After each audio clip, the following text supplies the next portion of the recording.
why would someone, and I know why, but like I want to hear your perspective on this. Like they look at ROI. I want to start a podcast. I want to go on a podcast. I want to write a book. Or I don't, and I'm being convinced to, what's the return on investment of doing that, right? Like, because you could sit here on this podcast like, well, I need to get this, this, and this out of this thing, right? And you're clearly, if you're writing a book, like you said before, there's a fraction of the people, like a 1% sells 99% of the books or whatever those numbers are.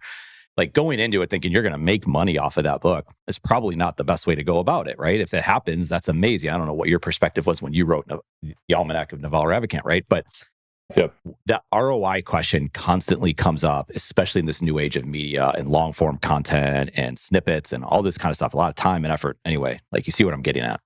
Yeah, I mean, there's, again, a lot of reasons. I think I always try to have a very long view, like longest view in the room, and just look at all of these as like very long-term compounding games.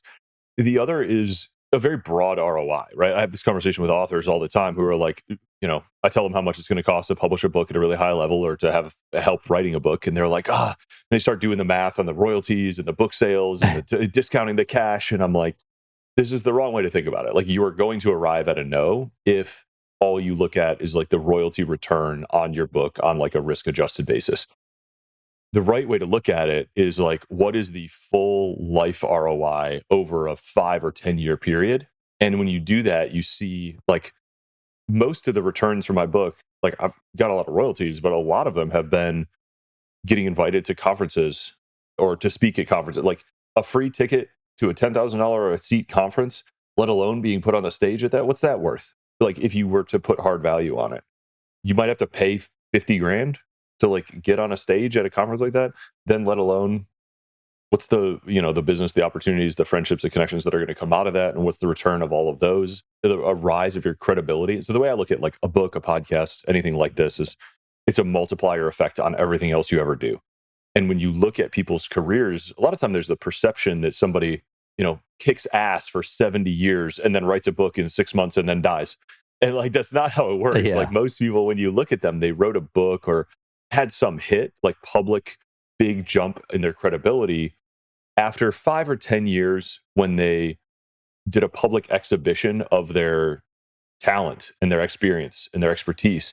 And they wrote a book and it became this inflection point for becoming the person who owns this category and is known as this, becomes a thought leader in this space, or they start getting inbound calls instead of having to make outbound calls for their business if they're, speaker, coach, consultant, stuff like that. So it's a very interesting, you're right, it can be a painful slog to like hit that inflection point. Yeah. But it's worth it once you do.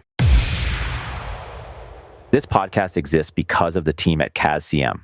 CASCM is a B2B content production company helping organizations create and share their stories. We aim to create space where businesses can build assets and drive revenue through writing and talking. Content creation should be enjoyable and accessible. At CASCM, we love helping make that happen. Learn more at cascm.com.